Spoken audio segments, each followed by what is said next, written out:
আসসালামু আলাইকুম দর্শক, কেমন আছেন? আলহামদুলিল্লাহ ভালো আছি। আমি এখন রান্না করতেছি ডাটা দিয়ে ডাল রান্না করব।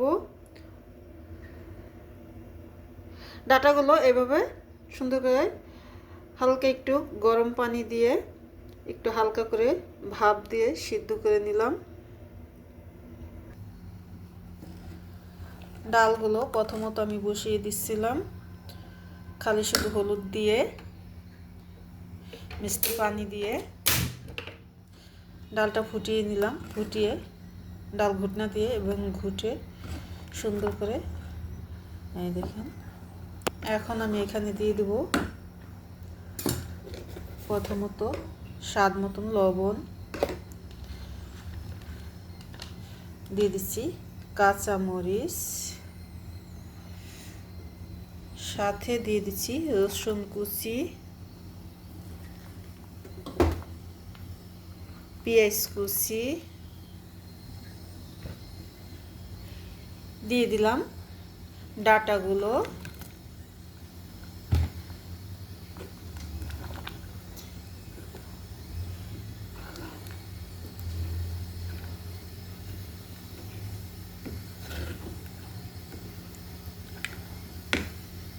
এখন দিয়ে দেব গরম পানি। ডালটা যেহেতু ফোটানো, পানিটা আমার গরম।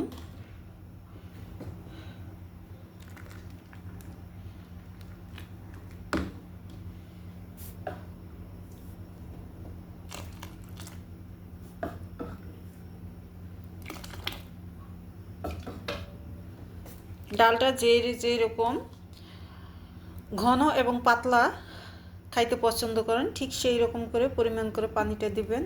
ডালটা আমার জাল হবে, এখন গরম পানি দেওয়ার পরও আরও জাল হইব। জাল হওয়ার পরে আমি ফোড়ন দিব।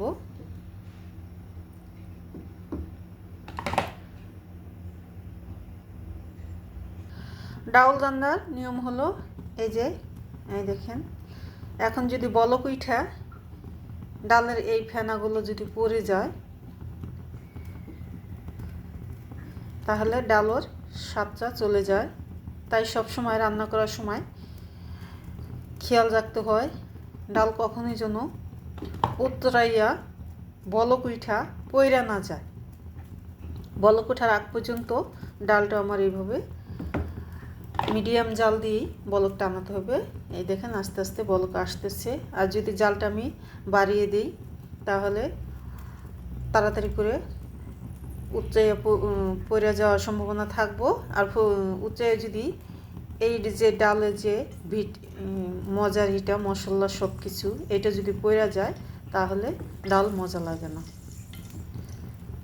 লাগে না তা না, লাগে বাস একটু কম লাগে।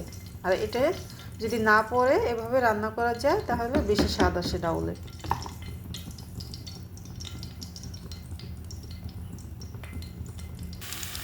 এখন দিয়ে দেবো ডাউলে ফোড়ন।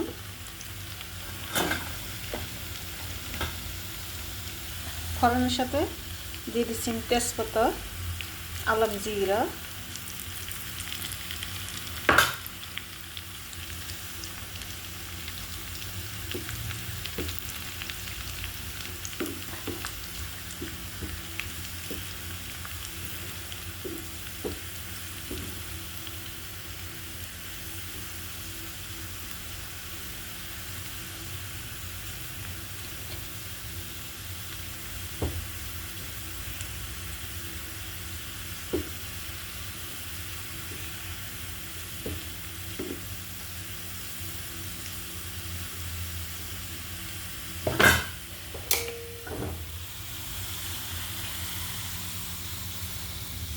দিয়ে দিলাম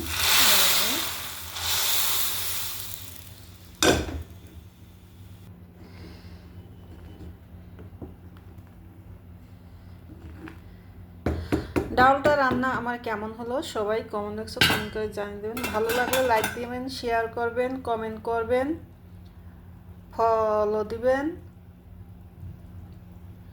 তো আপনারা ভালো থাকবেন, সুস্থ থাকুন। চাইলে আমার মতন করে ডাটা দিয়ে এভাবে রান্না করে খেয়ে দেখতে পারেন, আশা করি ভালো লাগবে। আর চাইলে আমার মতন এভাবে রান্না করে খেয়ে দেখতে পারেন। তো ভালো থাকেন, সুস্থ থাকেন, খোদা হাফেজ। ডালটা আমার রান্না হয়ে গেছে।